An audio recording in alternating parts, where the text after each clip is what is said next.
Marie, I'm just so great to meet you. How are you? I'm great, thanks. Nice to meet you too.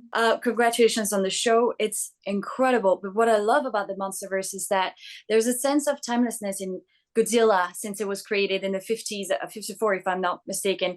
Mhm. The politics, nuclear weapons, countries at war against each other. What does it mean for you to be able to take on a project like this, adapt it to a 2023 audience, paying tribute to the original material, and yet still manage to keep in mind the fact that very little has changed in terms of what Godzilla actually represents, the metaphor, this monster, this titans used to be. What does it mean for you in terms of storytelling? I think for me, first of all, it's such an honor as a Japanese person to be able to join this monsterverse, also be in a universe where of Godzilla, basically, because it's such an iconic character all over the world, but especially in Japan. It's one of our biggest IPs and characters. So um, it means so much to me.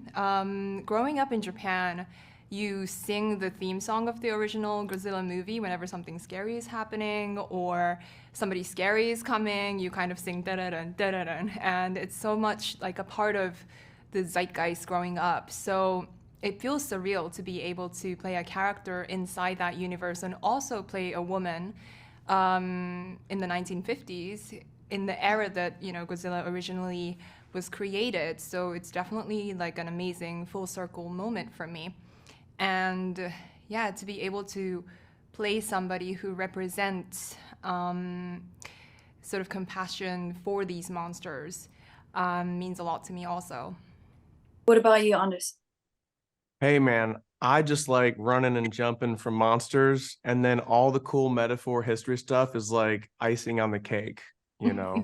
It's not often that you get to mesh those two things. Sometimes you just get to do a movie that's all rock and roll and running and jumping and shooting at stuff. This has a lot more depth, and it's fun to bring a lot more character stories into the world of Godzilla, and it's not just, watching buildings get knocked down and that kind of stuff. Yeah, I agree absolutely. And the other way around, some people might just really get into the MonsterVerse with Monarch now, which is pretty incredible.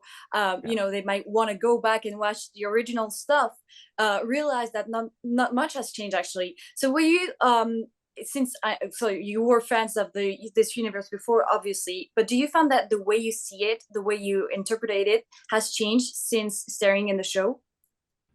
Yeah, a little bit. It's weird to be kind of in front of the camera now and be part of it, you know, and to kind of see how the sausage is made, and you just want to make sure that you're bringing something to this extraordinary franchise that's fresh and new, and that you're stepping into these shoes.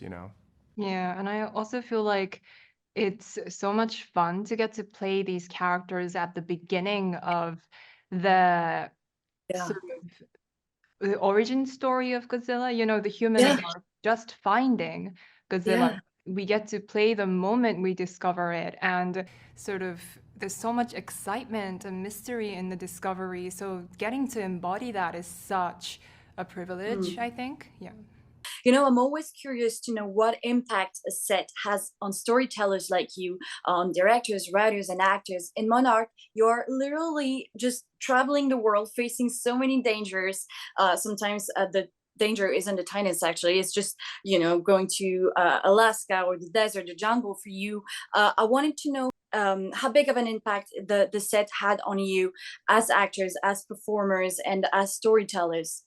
I'll jump right in and just talk about the first time I walked on a set and saw the interior of the nuclear reactor, like the Yeah. dilapidated nuclear reactor, where when we arrive, we see like the eggs at the bottom.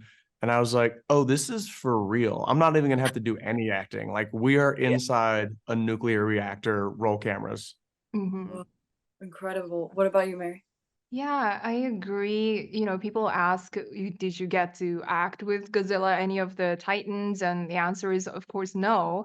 And I feel like there's so much work that goes into sort of really understanding what the Titans mean to the character in the moments. You really have to understand what it means and how it makes you feel, how it makes you react, and equate it to something in your life that would make sense. And obviously nothing this colossal has happened to me in my life, so it requires so much sort of like imagination, but at the same time you come prepared with that. But then you come to set, and then there's a giant wind machine, and then the set department has created an incredible environment, and then the wind blows and you're just there. So yeah, it's everything.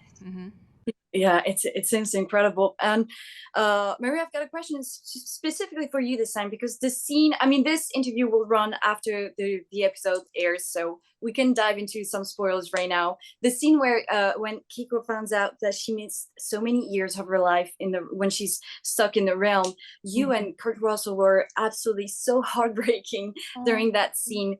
Did you know about the ending from the start? What did it mean for you in terms of how you were going to portray Kiko? And we thought she was dead. I mean, we had doubts, because usually when you don't see a character die on screen, you're like, there might be some hope. But she was still alive.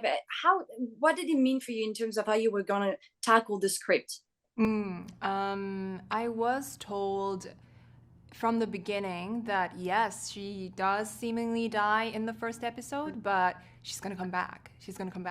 So I never really knew the details of how and what the circumstances were. I never knew that it was going to be such a beautiful moment that I would get to have with national treasure Kurt Russell. So that was it felt like such a reward at the end of the season to get to play with him. Such a sort of monumental moment. In terms of preparing, for that scene specifically, leading up to it, I'm just living her life. She doesn't know that she's gonna die, so she's just, she's the kind of woman who just runs towards danger. She's just moved by her passion and curiosity. So embodying that in every scene was the process. But for that last episode in particular, we had so many discussions and meetings between Andy Goddard, the director, and Kurt, and the writers, Matt Fraction, who was on set, and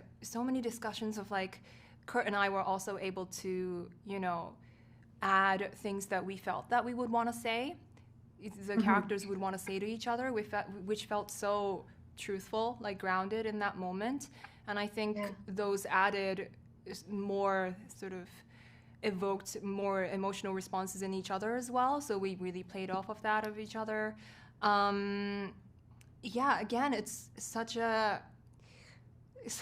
insane thing to experience, losing 70 years of your life, but you're still the same and everything has changed. So that sense of deep, deep, deep loss was something I really had to dig deep and find. Yeah, and it was such a beautiful moment. They're giving me the wrap. Thank you so much for joining me today. Congratulations on the show. This is incredible. Seriously. This is the kind of show I wish I could see on the big screen. Really. Thank you so much. Thank you. Thank you.